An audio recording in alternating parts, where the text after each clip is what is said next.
honor to invite NGO InkuA to share their experience of NGO during the war in Ukraine. InkuA is a non-profit organization founded in Frankfurt, Germany, focusing on social innovation. We know that Ukrainian society that suffer from aggression urgently needs to be rebuilt.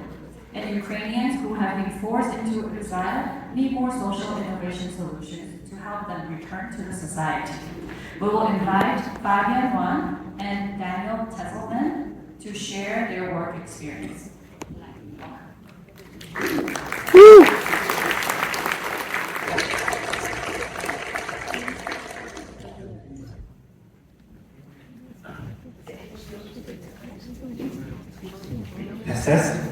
Dear distinguished guests, dear WIFTA, dear EFTA, dear Kuma Academy, first of all, we want to thank you for organizing such an important conference. We are both very happy to be here today, and we believe that talking on protecting the democracy in Taiwan is really, really important in these current times. As Professor Wu has mentioned yesterday in his emotional speech, it is about safeguarding the democracy in Taiwan. Taiwan has been fighting for democracy and freedom for more than 100 years. You really deserve it. And throughout the whole process of safeguarding the democracy, NGOs play a really fundamental role because they can fill certain gaps that the government and international organizations cannot fulfill. Generally,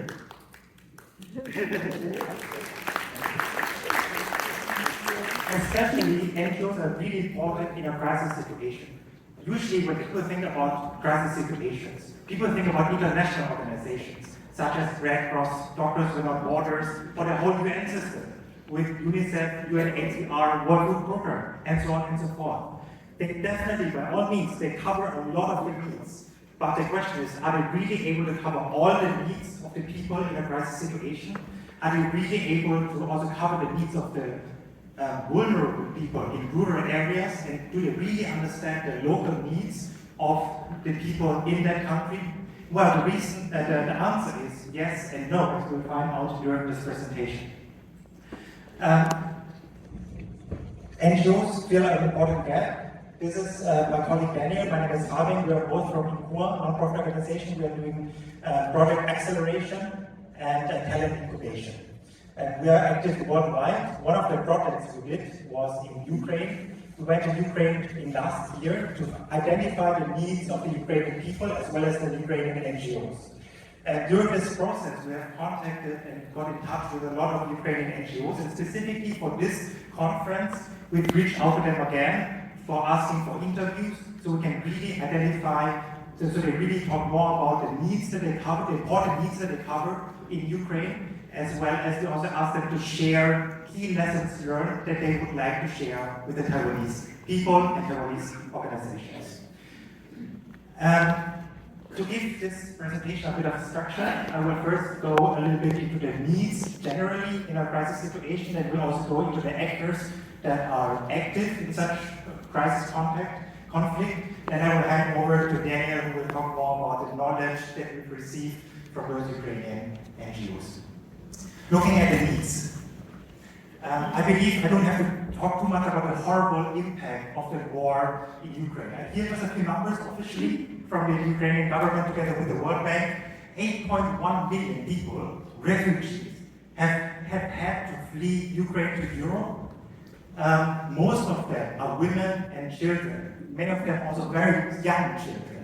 And it's really horrible. 5.4 million IDPs, and these stand for internally displaced people, people who had to leave their home and to move to another country. They're still in Ukraine, still not in safety, but had to leave their home due to safety reasons. Poverty has increased by a factor of 4.4. The poverty now is almost at 25%.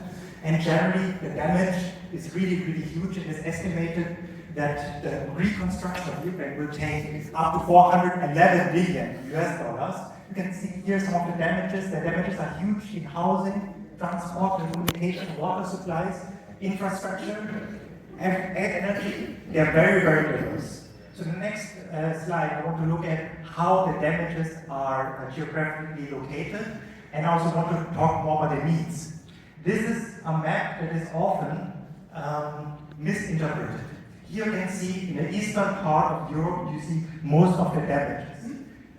Some people might think, okay, those are where most of the damages are. This is where the need is. This is partially wrong. The truth here is that the need is across the whole country. If you remember, there are more than 5 million IDPs, as I mentioned, meaning those people who have been in the eastern part of Ukraine have now moved more to the central and western part of Ukraine, creating need and emergency support throughout the whole country. Support services, for example, on temporary housing, food security, also psychosocial support, people who have experienced horrible things about the war. So the key message here I want to portray is that the needs are in the whole country and they're very geographically very diverse.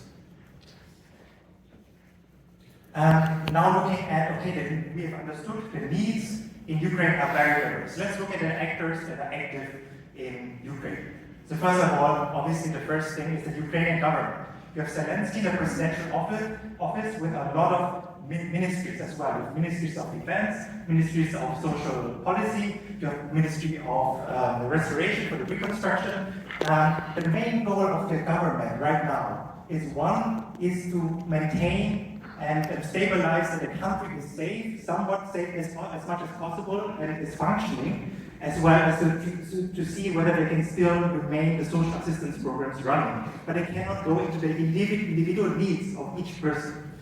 The local and regional governments are much better because they can go more into the individual's needs because they understand the needs much better. But still, here's the problem, the resources are limited, meaning they have to focus to see how they can make the largest impact with the limited resources that they have, so meaning that they mostly focus on larger cities, especially rural areas and vulnerable people.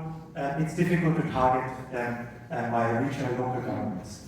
Then we also have international NGOs, governmental organizations, for example, UNICEF, NRC, Norwegian Refugee Council. We have a lot of bilateral collaborations as well. USAID, Germany is also very active by KfW and GIZ, for example.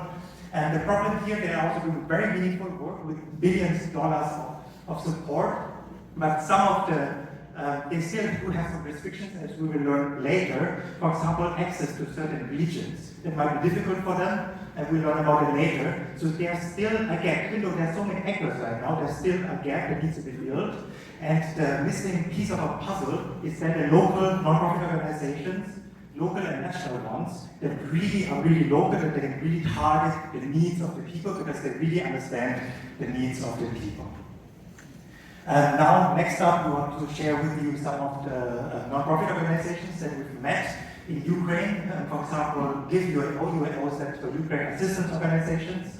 And what they're providing is medical assistance for vulnerable people in rural areas. They're based in Odessa. They have 2 medical teams, and regularly they drive outside of the Odessa Oblast to villages where they support vulnerable people, especially people who are immobile. Immobile meaning they cannot go themselves to the hospital. That is unfortunately a need that happened during the war because the government now is focusing all the resources to the cities, meaning in rural areas people are in need, and this organization is covering the need. The next one I would like to present is Food for Life. Food for Life is a non-profit organization that is very active in a lot of regions in Ukraine. We've met the branch in Odessa. What they're doing is provision of food, especially for IDPs, internally displaced people and vulnerable groups. And in Odessa, they are providing up to 500 portions of food every day. And we believe that is quite a lot considering their staff, and most of them are volunteers, and they don't have many staff members, so the impact is pretty big. And last but not least, also Christina Harta organization. It's also a national organization that has been built up during the war. So basically what they have is they have a very big distribution warehouse where they collect food items, non-food items, hygiene products, and so on, clothes, and so on and so forth, from UN organizations as well as also companies who are donating.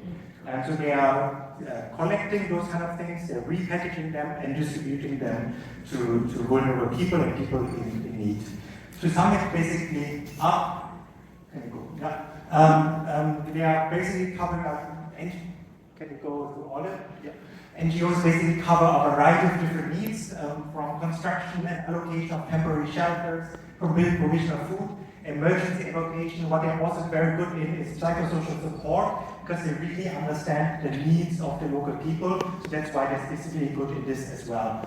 And also legal support in the context, for example, during a war context, a lot of people just flee, they try to find safety, they seek shelter as fast as possible, meaning they don't take any IDs with them, and there needs to be some assistance as well in re-registering them, so they're officially registered, they can be identified, so they can receive official support of the government and international organizations as well. And also one of the important aspects is war crime documentation, meaning that the war crimes is being documented, so to take all the people to justice after the war.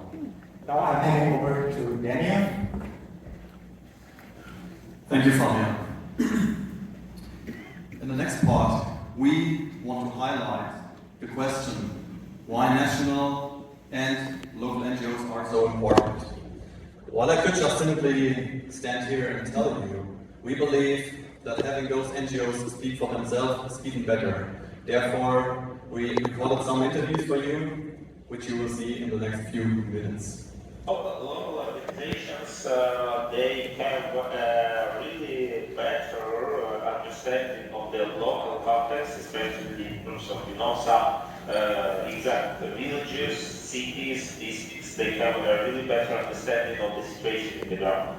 They have a better connection to the local government, to the local actors. And really, for example, in our case, in the case of the many local organizations in Ukraine, they have really links with the local population to reach directly them, to understand their needs, to understand what we get done. Yes, because of this better understanding of the local context, the national organizations know better which assistance is required and how, which are the better ways to provide it to the people. We find that a lot of the big cities and hotspots at the moment get a lot of aid, but as soon as you go 20 kilometers outside of the city, there's practically nothing. And it's also because all of the staff except for me and one other guy in Ukrainian, so they can access areas that many international NGOs can't. And they can also communicate very well with local people, so they can tap into that. And even sometimes it's not us who go to the government and to ask for the permission, but also government reach us, and not only our organization, but the whole civil society in Ukraine, because they understand that we can do a lot, we can cover the needs, we can support the government to cover some gaps in humanitarian response. Some problems I've noticed is that the NGOs within Ukraine are very bad at communicating with local communities that many of whom only speak Russian and sometimes Ukrainian, but definitely not. So a lot of the hospitals that we support are smaller, and all the staff only speak Russian and Ukrainian, and the big NGOs are just not able to communicate with them at all. Local NGOs versus government, for example, in Kherson, with rebuilding, the local government will rebuild the roads and clear out the roads, but they won't touch people's houses. So if you don't have means to rebuild your own home, or if you're older and can't, you're screwed. And NGOs have to put out. The government can do what they can, but there's still it's a lack of social safety net, and there's still a decent amount of corruption, and there's still a problem with poverty. And comparing local NGOs and big NGOs here, the big NGOs are very slow to react. They put in big projects that have a far reach, but it can take months, and those months people die. So the problem with government in this field is latency. So when a hospital needs something, it is fast, like now. And for it to receive they need to support from NHS, it will take a month. And we are doing it in a couple of days. The Ukrainian government is very hesitant to let international people into areas of high conflict because if an international person dies, especially an NGO worker or an international volunteer dies, it looks very bad. The government have basically said, nope, you guys are not allowed days. And so the only people that can get in are Ukrainian NGOs.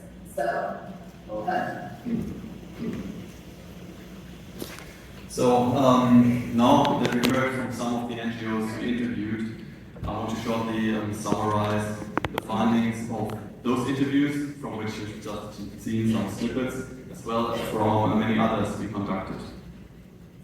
First off, we have to differentiate between the benefits of national NGOs over the government and in regard to international NGOs and intergovernmental organizations, just as EU, UN, stuff like that. So let me begin with the benefits in regard to the government. In regard to the government, national NGOs mainly support the state in its original tasks, where the government is lacking resources. While a lot of resources are necessary at the moment to defend Ukraine against the Russian invasion, the NGOs are often assisting with humanitarian aid and emergency response. Of course, also as we have heard and seen sooner, Ukrainian NGOs were also involved with the preparation of the communities for the coming war. They were giving training sessions for paramilitary education, stuff like that, paramedics. In the support, the NGOs also have strong focus on the more rural areas, which may be harder to reach without enough resources. And they are also focusing on the most vulnerable people, like disabled, children. Yeah. Regarding the benefits towards or over international NGOs, intergovernmental organizations, the national NGOs, let's say a fundamental one, lies in the ability to respond to the local needs with knowledge about the communities and also in their own language. As outlined before, if you can't communicate in Ukrainian or at least Russian, it may be very, very hard to gain people's trust. I assume the same may be with Taiwan. If you just go there, speak English, you may not get the same trust level as when you're able to communicate in another tongue. Furthermore, national NGOs often have better access to the more critical geographical areas where international actors may not be able to operate due to restrictions from the Ukrainian government or their own statutes. The national NGOs also often have faster funding opportunities who are also much more tailored to the local needs. Lastly, contrary to international organizations, the solutions implemented by national and local NGOs are often done with a much greater focus on sustainable long-term solutions, which help to strengthen the local resilience. At the end, there are also a few factors where the national NGOs are better or have opportunities compared to both the government and international NGOs, especially in regard to accelerated procurement processes and faster and more localized response. Next on, that we've covered the importance of national NGOs, let us hear some more of what some of them can share about the lessons learned during the last months and years. We believe that some of those information, some of this knowledge may also be relevant to Taiwan and Taiwanese organizations in case of an upcoming conflict. I think the first couple of days felt like an apocalypse, but it really isn't. We must prepare for a hard and long life war. You probably, I don't know exactly in the case of Taiwan, because the geographically a little different situation probably might be different, but you must prepare for war, and you must prepare that you will have no power, you will have no water supply, and you will have no gas supply. So, especially in Taiwan, that's an island, and probably they can be blockaded by any side. So, you need to really prepare for the situation where every basic needs is not accessible to you. When there was winter and there is no power, there's power like 4 hours a day, and it was very difficult. And if we knew, of course, we bought generators, we bought gas, propane bottles, and we tried to repair material, probably a lot more. And of course, psychologically, you cannot be prepared for this, but you probably can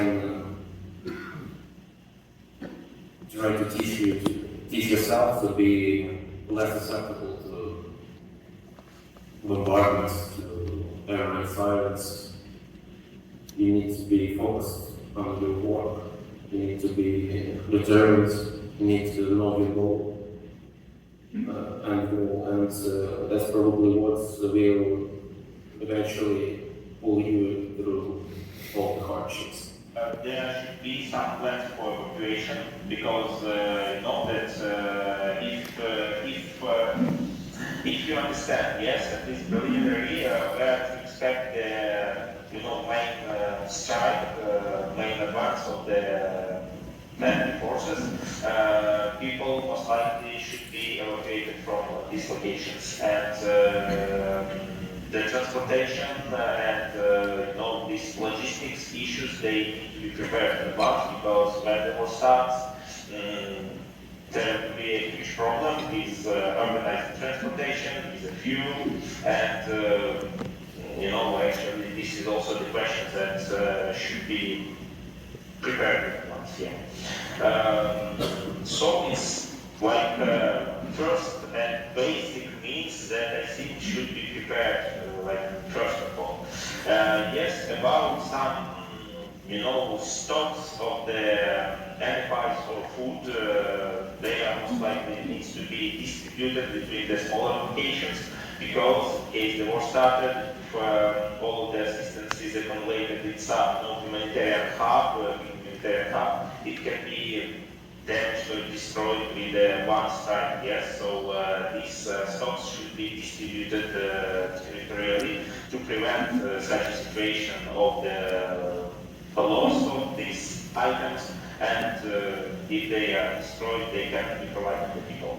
Yeah, so we are partnered with a lot of local Ukrainian organizations as well, especially within the evacuation network.